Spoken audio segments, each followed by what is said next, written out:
আপনারা জানেন আশুলিয়ায় যে 7টা লাশ, আপনি ভাবেন, মানে আপনি চক্ষু বন্ধ করে অসুস্থ হয়ে যাবেন আপনারা আবারও যদি চিন্তা করেন যে আপনার ভাই, আপনার বাবা, আপনার সন্তান, এই 7টা লাশের মধ্যে 6 জন মৃতদেহ ছিল আর 1 জন জীবিত ছিল, শহীদ সজল। তার মা আমাদেরকে এসে বলেছে, বাবা আমার সন্তানের গায়ে যখন আগুন দেওয়া হয়, পেট্রোল ঢেলে পুলিশ আগুন দেয়, তখন প্রত্যক্ষদর্শীরা দেখছে পাশ থেকে আমার সন্তানের হাতটা নড়তেছিল। এই ট্রমা আপনি নিতে পারবেন না। আজকে একটা ইন্টারভিউ ছাপা হয়েছে, সেই 7 জন লাশের আর একজন তার ভাই, তার বোন ইন্টারভিউ করছে। লাশটা যখন পেয়েছে বলে, জানেন আমার ভাইয়ের মুখের মধ্যে থেকে এই পাশে একটা দাঁতও নাই। আমার ভাইটার চেহারা এত সুন্দর ছিল, ওরে কবর দেওয়ার আগে ওরে যদি পোড়াই না দিত, অন্তত ওরে জড়াই ধরে ধরে চুমু দিতে পারতাম। ওরে জড়াই ধরে চুমু দেওয়ার মতো অবস্থা ছিল না। হাসিনা আমাদের সাথে শুধু হত্যা করে নাই, সন্তান তার বাবার লাশটা দাফন করবে। এখনো রায়ের বাজারে আমরা অনেকবার গেছি, 150-র উপরে বেওয়ারিশ লাশ, 1 বছর হয়ে গেছে। এই লাশগুলো কোন বাবা মার সন্তান, সরকার এখন পর্যন্ত ডিএনএ স্যাম্পলিং করে তাদের কাছে পৌঁছানোর উদ্যোগ নিতে পারে নাই। কোন স্ত্রী তার স্বামীর জন্য অপেক্ষা করে আছে, কোন সন্তান বাবার জন্য এখনো পথে বসে আছে, আমরা জানি না সেই বেওয়ারিশ লাশগুলো। জুলাইয়ে কি হয়েছে আল্লাহর কসম, এর 90% গল্প এখন পর্যন্ত বাংলাদেশ জানে না। আমরা আওয়ামী লীগ নিষিদ্ধের দাবিতে সারা বাংলাদেশের প্রত্যেকটা বিভাগে ইনকিলাব মঞ্চ থেকে আমরা পদযাত্রা করেছি, জনসংযোগ করেছি। তখন অনেক শহীদ পরিবারের সাথে দেখা হয়েছে। আমরা শুধু ঢাকার শহীদ পরিবারগুলোর সাফারিংস জানি, কারণ সেখানে মিডিয়া আছে, বারবার তাদেরকে কোনো না কোনো প্রোগ্রামে ডাকা হয়। যেই উপজেলা, যেই জেলায় যে বিভৎসতা ঘটেছে, এখন পর্যন্ত তার কোনো, দেখেন আমরা কি করতে পারলাম। এই রাষ্ট্রর কি উচিত ছিল না, 1000বার বলেছি, এই ইতিহাসকে নাই করে দেয়া হবে। সারা ঢাকায় যেই 6টা-7টা জায়গায় রণক্ষেত্র হয়েছে, যাত্রাবাড়ি, রামপুরা, উত্তরা, এরকম সব জায়গায় বিভাগীয় যে জায়গাগুলো গণহত্যা চলেছে, সরকার আপনি একটা কমিশন করতেন। সেই কমিশন রাস্তার উপরে স্টেজ করে প্রত্যেকটা শহীদ পরিবারের গল্প শুনবে। ঘন্টার পরে ঘন্টা যেই গণহত্যা চলেছে, শহীদ পরিবার বলবে তার সন্তানকে, তার বাবাকে, তার মাকে কিভাবে প্রকাশ্য দিবালোকে হত্যা করেছে সেই ঘটনা বলবে। সংসদ টেলিভিশনে তা একদম লাইভ টেলিকাস্ট করা হবে। যেই ভাই 2 চোখ হারিয়েছে, আজকেও দেখলাম মাদ্রাসার সম্ভবত যাত্রাবাড়ির ঘটনা, পুরো সাদা জুব্বটা রক্তে লাল হয়ে গেছে, এবং একটা কলেজের ছাত্র তার মাথার পতাকা খুলে সেই রক্ত মুছে দিচ্ছে। আপনি ভাবেন এই সরকার আমাদের মধ্যে কতগুলো বিভাজন করে দিয়েছিল হাসিনা। মানে হুজুরদের মধ্যে মিনিমাম 20টা শাখা, কোনোদিন নিজের ঘরানার মানুষের সাথে অন্য মানুষের কারো যোগাযোগ নাই। অথচ ভাবেন এই জুলাই আমাদেরকে এমন একতাবদ্ধ করে দিয়েছে, একটা কলেজের ছাত্র তার পতাকা খুলে একটা কওমি মাদ্রাসার ছেলের রক্ত মুছতেছে। আপনি এর থেকে ঐক্যবদ্ধ অবস্থান আর কি দেখবেন? জাহাঙ্গীর, আপনারা, আমরা পছন্দ করিয়েন না করি, অনেকে নাও করতে পারেন, এই জুলাই কোনোদিন সফল হতো না যদি আমাদের মায়েরা, যদি আমাদের বোনেরা ঘর থেকে হাতে বটি নিয়ে রাস্তায় না নামতেন। এই আন্দোলনকে জঙ্গি আন্দোলন পর্যন্ত ত্যাগ করতে চেয়েছে আওয়ামী লীগ। ডক্টর ইউনূস আমেরিকায় গেলেন, ওনাকে পরবর্তী জিজ্ঞেস করা হলো এইখানে কি জঙ্গিবাদের উত্থান করতে পারে? তিনি বললেন যে আন্দোলন সফলই করেছে বাংলাদেশের আপমর নারীরা, সেখানে জঙ্গিবাদের উত্থান হবে কোত্থেকে? হ্যাঁ, এটাই তো সত্য। একটা ছবি আমাদেরকে অবাক করে দিয়েছে জাহাঙ্গীরনগর বিশ্ববিদ্যালয়ের প্রীতিলতা হল থেকে আমাদের 2 বোন হাত ধরাধরি করে নামছে। এক বোন সারা শরীর বোরকা জড়ানো, হাতে একটা লাঠি, তার সাথে তার বান্ধবী একটা টি-শার্ট পরা এবং একটা জিন্স পরা, হাতে একটা লাঠি। কে জিন্স পরা আর কে বোরকা পরা এই চিন্তা তারা করে নাই। আওয়ামী লীগের সমস্ত ন্যারেটিভ ভেঙে দিয়ে, ফ্যাসিবাদের, ভারতীয় আধিপত্যবাদের, হিন্দুত্ববাদের ন্যারেটিভকে নাই করে দিয়ে 2 বোন হাতে হাত ধরে, হাতে লাঠি নিয়ে ছাত্রলীগ মুক্ত করেছিল জাহাঙ্গীরনগর বিশ্ববিদ্যালয়। আমাদের সেই একতা আজকে কোথায়? আজকে এখন আপনাদেরকে একটা কথা বলবো, আপনারা রাগ করবেন, এরপর আমি আপনাদেরকে বলবার সাহস রাখি, কারণ আমি মনে করি আপনাদেরকে আমি যত বকাঝকা করি, এইটা আমি শুধুই আপনাদেরকে ভালোবেসে করি। আপনাদের সাথে আমার কোনো ব্যবসা নাই, আমার কোনো বাণিজ্য নাই। আমি আলেম পরিবারের সন্তান, আমার বাবা একজন প্রথিতযশ আলেম ছিলেন আমার কমিউনিটির, আমি আলেমদের সাফারিংস জানি। সুতরাং আজকে একটা গল্প বলি। ইনকিলাব মঞ্চের ঢাকা বিশ্ববিদ্যালয়ের সদস্য সচিব আমাদের জুমা, ও মহেশখালীর মেয়ে, ও জাহাঙ্গীরনগরের আর একটা মেয়ে, এরা তিনজন মেয়ে বোটানিক্যাল গার্ডেনে ঘুরতে গেছে কিছুদিন আগে। কষ্ট নেবেন না, আমরা যদি এই লার্নিং নতুন করে চিন্তা করতে না পারি, বিশ্বাস করেন এইখান থেকে শুধু ভারতীয় আধিপত্যবাদের আইকনটা গেছে, ভারতীয় আধিপত্যবাদের কোনো প্রতিষ্ঠান এখান থেকে সরে নাই। আমরা কি শুধু আইকনকে, আপনার কি মনে হয় ভারতের সমস্ত বিনিয়োগ শুধু হাসিনার উপরে? না, এখন হাসিনা আর তাদের প্ল্যানে নাই, সে তো একটা ব্যক্তি। সে এখানে দেশ হিসেবে হাজার হাজার কোটি টাকা সে এখানে বিনিয়োগ করেছে, এখানে তার অনেক ধরনের এস্টাবলিশমেন্ট আছে, একটার পরে একটা ফেস সে ওপেন করবে। এই আধিপত্যবাদের বিরুদ্ধে, এই ন্যারেটিভের মোকাবেলায় এই জুলাইয়ের যে একতাবদ্ধ শক্তি, নারী, পুরুষ, কওমি, আলিয়া, সালাফি, মাদ্রাসা, কলেজ, ইউনিভার্সিটি, হিন্দু, মুসলমান, বৌদ্ধ, খ্রিস্টান, এদের যে ঐক্যবদ্ধ দেশের আধিপত্যবাদের বিরুদ্ধে একতা, এটার বিরুদ্ধে জীবন গেলেও আমাদের ঐক্য আর ভাঙা যাবে না। আমরা আমার মুসলমানের জায়গায় থাকবে, সবাই সবার জায়গায় থাকবে, কিন্তু দেশপ্রেমের জায়গায় আমাদের এমন কোনো কথা, এমন কোনো প্রশ্ন যদি করি যাতে জুলাইয়ের ঐক্য বাধাগ্রস্ত হয়, এইখানেই কিন্তু আওয়ামী লীগ সফল হয়ে যাবে। দেখেন, আমি বিএনপির এত সমালোচনা করার পরেও কেন এত ঝুঁকি নিয়ে বলি যে এই বিএনপিকে শতভাগ রাজনীতি থেকে নাই করে দেওয়া যাবে না? কারণ আমার হিসাব খুব বরাবর। আমরা একটা যুদ্ধের মধ্যে আছি, অনেকগুলো ফেজ একসাথে ভারতীয় আধিপত্যবাদের বিরুদ্ধে লড়তে হবে। এইখানে দুটো পলিটিক্যাল ফোর্স, এই আওয়ামী লীগ তো ভারতীয় আধিপত্যবাদের এত বড় দাস ছিল না। তিনটা পরপর ভোটার ছাড়া নির্বাচন করে তাকে যখন আওয়ামী লীগ এখানে দাঁড় করিয়ে দিয়েছে ভারত, তখন ভারতের বাইরে যাবার আর কোনো সুযোগ ছিল না। সুতরাং এই আওয়ামী লীগ এখন বাংলাদেশের শত্রু। আর একটা বড় ফোর্স বিএনপি। ভাইরা, যত কথা বলি, রাস্তাঘাটে আওয়ামী লীগ যখন মিছিল করে তারে কিন্তু পিটাইয়া থানায় দিছে এই বিএনপি।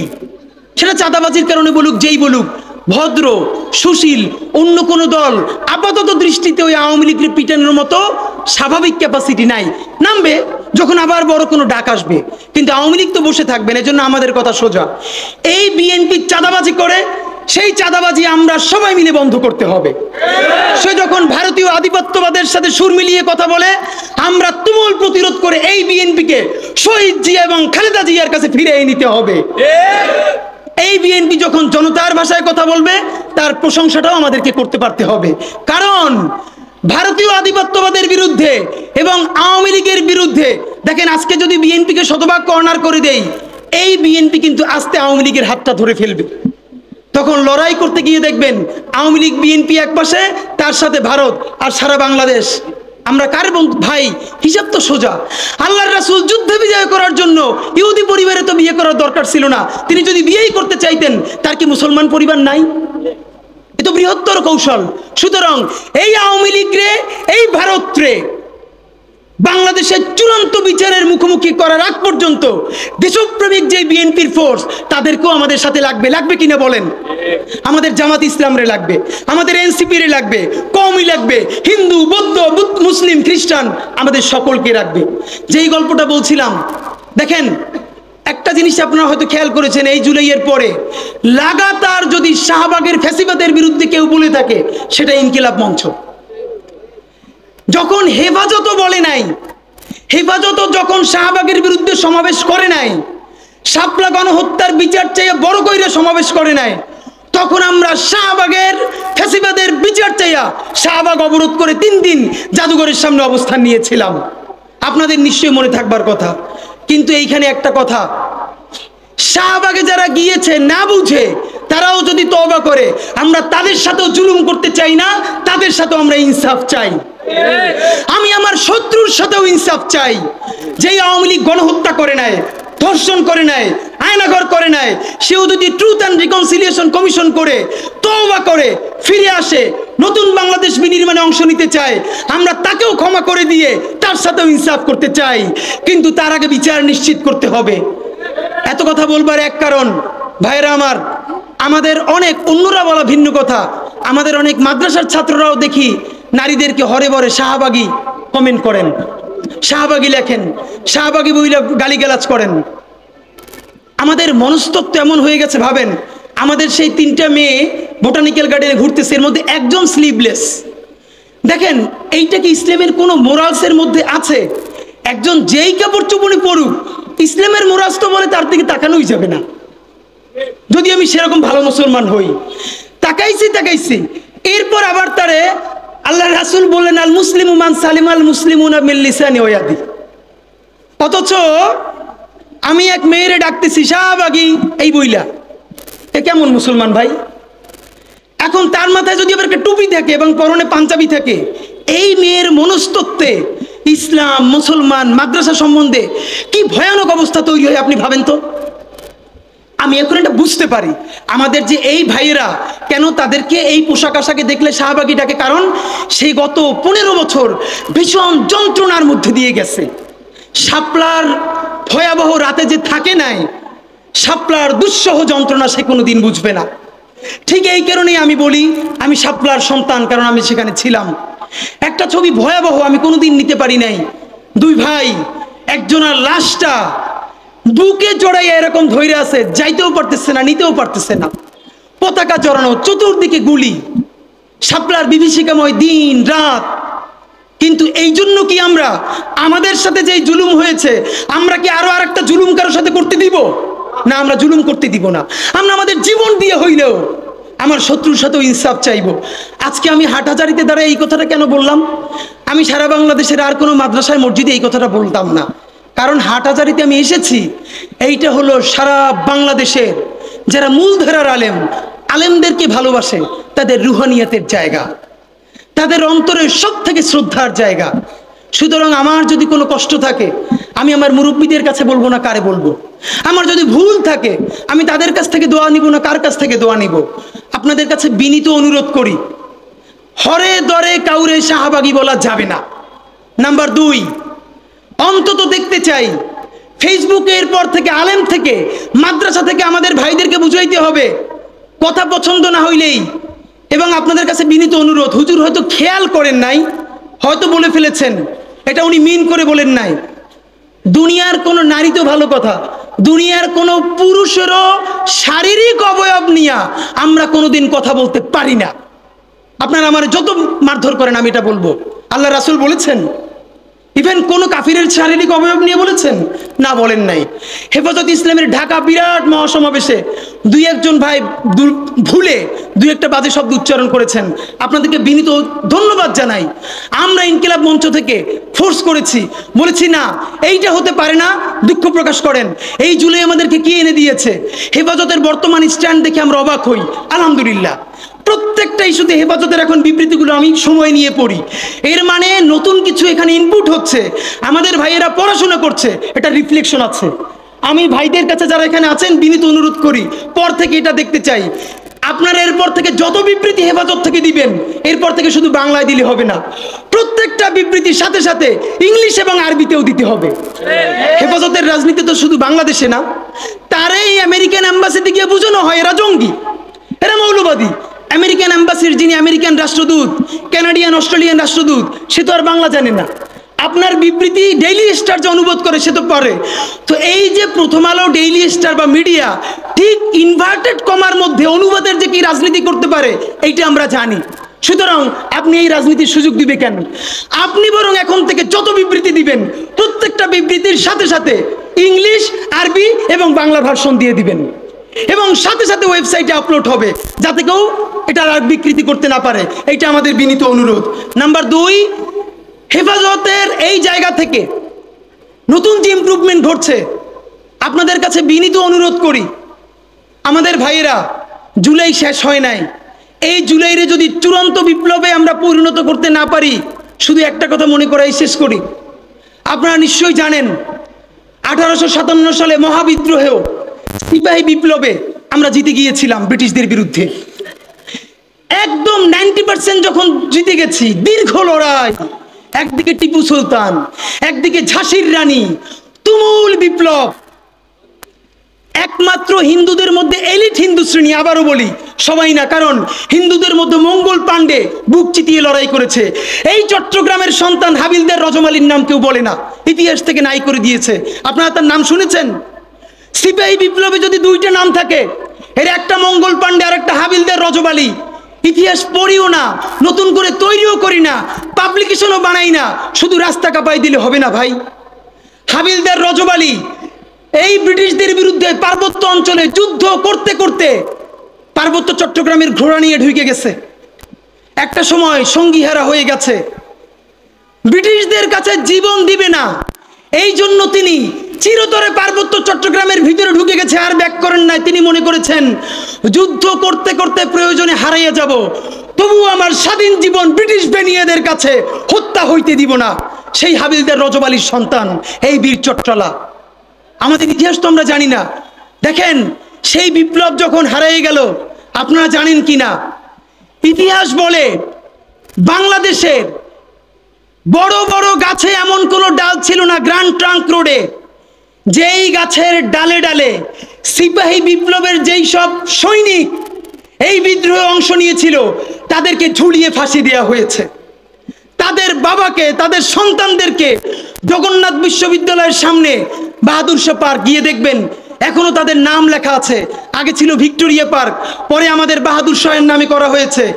গিয়ে দেখবেন প্রকাশ্য দিবালোকে গাছের সাথে ঝুলিয়ে আমাদের বিপ্লবীদেরকে ফাঁসি দেওয়া হয়েছে। শুধু তাই না, 5 দিন 7 দিন ধরে সেই লাশ ঝুলিয়ে রাখা হয়েছে, যাতে মানুষ দেখে শিক্ষা পায় আর কেউ কোনোদিন ব্রিটিশদের বিরুদ্ধে বিপ্লব বা বিদ্রোহ করতে না পারে। দেখেন, বিপ্লব জিতে যাওয়ার আগে আমরা যখন সামান্য ভুলে পরাজয় হয়েছে, আমাদের লাশ গাছে গাছে ঝুলেছে। এরপর মুক্তি আসতে আরো 100 বছর লেগেছে। 1857 সালে মুক্তি আসতে পারত। আপনারা নিশ্চয়ই জানেন 1757 সালের পরে 1857 সালে এই 100 বছরেও ব্রিটিশদের আমাদেরকে যেই ক্ষতি করতে পারে নাই, 1857 সালে মহাবিদ্রোহে আমাদের পরাজয়ের পর তার 1000 গুণ ক্ষতি তারপরে তারা করেছে। আমাদের সমস্ত সম্পদ ধ্বংস করে দিয়েছে। যারা জমিদার ছিল সেই মুসলমানরা তাদেরকে কৃষক বানিয়ে দিয়েছে। শুধু কৃষক না, ভূমিহীন কৃষক বানিয়ে দিয়েছে।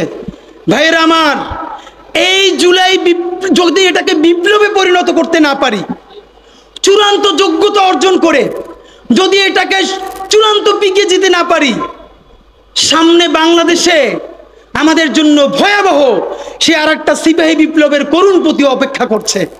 আপনারা অনেকে ভাবতেছেন এইটাও কি সম্ভব?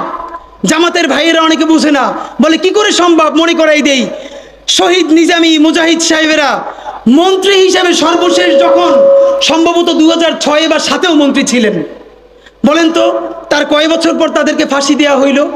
10 বছরও লাগে নাই। রানিং ফুল মন্ত্রী ছিল, লক্ষ লক্ষ মানুষ তাদের সাথে ছিল, তাদের মন্ত্রণালয়ে একটা পয়সার দুর্নীতি বের করতে পারে নাই। 10 বছরের মধ্যে মন্ত্রিত্বের পর তাদেরকে ফাঁসি দেওয়া শুধু হয় নাই, তাদের সন্তানরা তাদের জানাজাটা পর্যন্ত পড়তে পারে নাই। সংখ্যা দিয়ে হয় না ভাই, কোটি কোটি মানুষ দিয়ে সবকিছু হয় না। আজকে আপনারা প্রথম আলোর বিরুদ্ধে বলেন, এই যে আসার সময় বলতেছিলাম শায়েকরে, প্রথম আলোর প্যারালাল কাছাকাছি একটা পত্রিকা কি আমরা দাঁড় করাইতে পারছি? অনেকে বলে আমার দেশের কথা, আজকে শুধু বলি, পরশু জানলাম প্রথম আলোর 10 ভাগের 1 ভাগ বিনিয়োগ এবং আর্থিক সংগতি আমার দেশের নাই। 5 কোটি টাকা হইলে আমার দেশে একটা নতুন প্রেস কিনতে পারে, তাইলে পত্রিকাটা ঠিক মতো ছাপাইতে পারে, ভাড়া লাগে না, সেই টাকাটাও তাদের নাই। ভাই, ভালোবাসা দিয়া পয়সার কাজ হয় না। 50,000 টাকা যে এই লোকটার স্যালারি, এই কাজ যদি 20,000 টাকা দিয়ে করাইতে চান, কোনোদিন 50,000 টাকা রিপোর্ট এবং স্কিল আপনি পাবেন না। ওই 50,000 টাকাই লাগবে। মানুষ মাগনা কাটে 3 দিন, একজনকে দাওয়াত খাওয়ায় 2 দিন 3 দিন, তারপরে আর চলে না। আমাদের আর্থিক যোগ্যতা অর্জন করতে হবে। আমাদের অনেকগুলো প্রতিষ্ঠান লাগবে, একটা প্রতিষ্ঠান না। আমাদের ভাইদের সমস্যা কি জানেন? সে আজকে যদি হাটাজারি মাদ্রাসা দিয়ে কেউ একটা পত্রিকা বার করে, সেই পত্রিকাটাও সে জাতীয় মূলধারা বানাবে না, দেবে দৈনিক হাটাজারি সে বানাবে।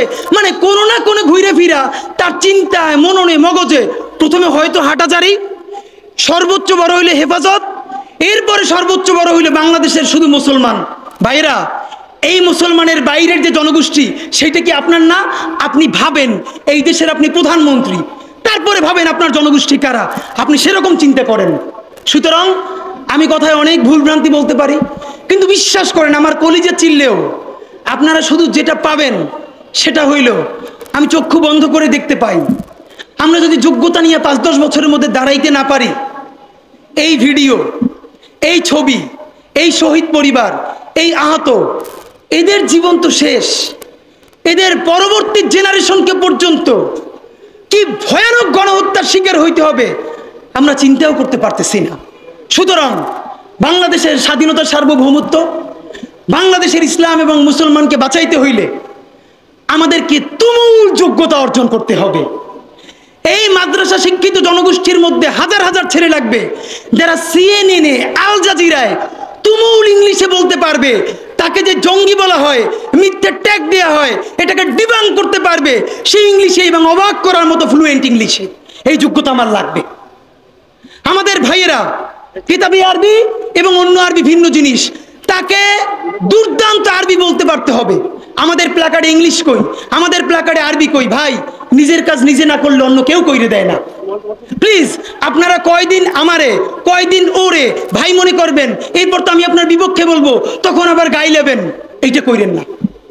নিজে শক্তিশালী হন, নিজে যোগ্যতা অর্জন করেন। আমারে গালি দিয়ে হইলেও, বকা দিয়ে হইলেও যে এই পুচকি বলা এত ভাব লয়, যা যোগ্যতা অর্জন করে ফেলাই।